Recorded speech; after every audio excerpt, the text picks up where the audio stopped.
J'avais envie de partager avec vous que dans le monde spirituel, si on peut dire ça comme ça, du moins chez les chercheurs spirituels, quelles que soient les traditions ou les préférences, en fait, il y a différentes pratiques ou méthodes qui sont proposées, comme la méditation, la répétition d'un nom divin, la prière, euh, peut-être certaines fêtes, certains rituels, plus ou moins poussés d'ailleurs, même avec le yoga par exemple, ou avec des mois saints, par exemple avec le ramadan, où on va se tourner comme ça vers le divin, je dirais. Mais en réalité, le centre de toutes ces pratiques et de toutes ces expressions, en fait, de la sagesse et de l'amour, eh bien, c'est l'esprit. En fait, la meilleure pratique, elle a lieu seulement dans l'esprit. Euh, Ce qui apparaît à l'esprit, en fait, ça importe pas tant que ça, puisque à tout moment, on peut reconnaître, en fait, cette nature, cet esprit éveillé, en fait, que tous les êtres partagent. euh, y compris les animaux. Vous voyez, c'est ce côté vaste et infini et en même temps conscient, connaissant. Les deux à la fois en même temps, simultané. Et ça, c'est pas plus ou moins vrai si on est dans une tradition ou une autre. Vous pouvez parcourir ouais, tous les lieux, tous les temples, avoir toutes les expériences, toutes les pratiques différentes, et c'est très bien. Mais c'est juste des voyages, quoi. C'est des façons de célébrer, c'est des façons d'imaginer l'existence.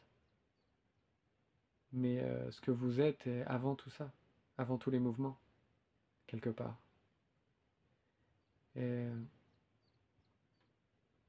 là maintenant, en fait, vous pouvez observer où est-ce que cet espace et ce temps, où est-ce qu'ici et maintenant, ça apparaît. Quel est le centre, en fait, quelque part, de ce qui a lieu, là, tout de suite, en regardant cette vidéo. Plein de choses sont vues, plein de choses sont perçues, et où est-ce que toutes ces choses disparaissent? Où est le centre, en fait, de cette expérience? On pourrait dire aussi quel est le centre d'où la vie semble jaillir. Et essayer de voir d'où provient quelque part, sans chercher à le qualifier forcément, mais ce centre de vie. Est-ce que c'est à l'intérieur? Est-ce que c'est à l'extérieur? Est-ce que c'est partout? Est-ce que c'est nulle part? Est-ce que c'est entre les deux? Est-ce que c'est à travers un concept divin, de source, de conscience? Regardez où ça se joue pour vous, directement. Hmm. Le plus simple, en fait, c'est d'en faire une expérience directe, là tout de suite. Là, quand vous entendez ces mots, par exemple, eh bien, est-ce qu'il faut faire un effort conscient pour les reconnaître? Ou c'est reconnu tout de suite? Est-ce qu'il y a suffisamment d'espace pour que les premiers mots de cette vidéo qui ont été prononcés, eh bien, ils aient déjà disparu? Et que le début de cette phrase va disparaître alors que les mots se succèdent. Donc en vous, il y a suffisamment d'espace pour que tout ait lieu, sans que vous soyez touché. Vous voyez, c'est déjà libre en fait à l'intérieur. Et, de la même manière, pour que tout cet environnement soit là, est-ce qu'il faut un quelconque effort? Pour que ce corps soit là, que cette parole ait lieu, que tout ce qui vous entoure là actuellement soit là, est-ce qu'il faut un quelconque effort pour l'accepter, pour le rejeter, ou ça se fait tout seul, que ça soit reconnu, que ça soit vu, que ça soit perçu? Est-ce que c'est spontané, naturel ou immédiat, ou est-ce qu'il faut du temps pour percevoir? Vous choisissez vraiment, vous pondérez les expériences de l'une à l'autre. Est-ce que vous avez besoin de penser en fait pour que tout ça ait lieu, ou est-ce que c'est immédiat, ou est-ce que la pensée elle-même est immédiate? Est-ce que la parole, elle surgit d'elle-même, ou est-ce que vous devez réfléchir à chaque instant au langage que vous allez utiliser? Simplement, ça se fait, c'est spontané. Donc, est-ce que là, tout de suite, la vie, elle ne suivrait déjà pas son propre cours, ici et maintenant? Est-ce que ça se passe pas déjà exactement comme ça doit se passer, avec l'entièreté de l'expérience? Il n'y a pas plus, il n'y a pas moins, il y a juste ça. Est-ce que c'est possible de le regarder, de le goûter, qu'il y a juste ça là tout de suite?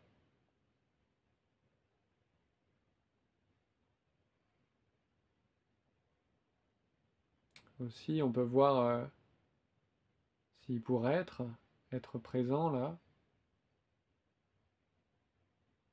Est-ce qu'il y a besoin de passer par la pensée?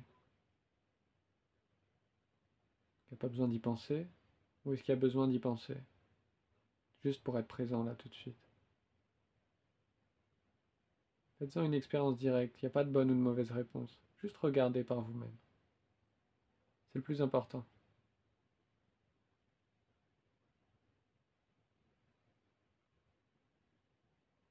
Vous pouvez observer aussi qu'est-ce qu'il perçoit aussi, tout ce qui est perçu, sans en faire une chose, sans chercher à le qualifier, mais juste regarder qu'est-ce qu'il perçoit, tout ce qui est là. Est-ce qu'il y a vraiment un observateur? S'il y en a un, où est-ce qu'il se trouve? S'il n'y en a pas, et qu'il n'y a pas de qualification possible, peut-être, eh bien, regardez quand même, sondez. Vous voyez, faites un pas de recul en fait dans votre expérience, on peut dire, pour voir si là, immédiatement, en fait, spontanément, dans votre expérience directe, évidente, est-ce qu'il n'y a pas une liberté naturelle, en fait, déjà présente? On pourrait presque dire un calme, une paix. Mais qu'est-ce qui se passe avant ce calme et cette paix?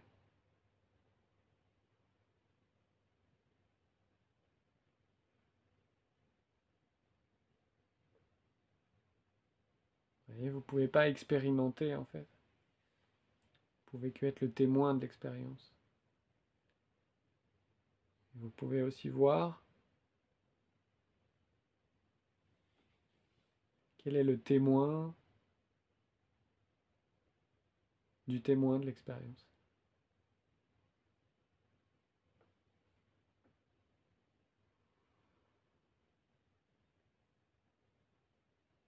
Vous voyez, la conscience tourne vers elle-même. La partie connaissante, en fait, de ce que vous êtes, se tourne vers elle-même. Elle prend conscience d'elle-même, elle se connaît elle-même. Parce qu'il y a naturellement, en fait, déjà cette faculté de comprendre et percevoir les objets qui vous entourent. Et qu'en même temps, si on cherche vraiment la conscience, de là où elle semble se produire, eh bien on ne trouve rien du tout. On peut chercher, il n'y a pas le mot conscience en fait dans la conscience. C'est juste un mot posé sur quelque chose qui se passe, mais en réalité, la conscience elle-même ne donne pas son nom. Elle ne donne pas non plus son origine, son début, sa fin.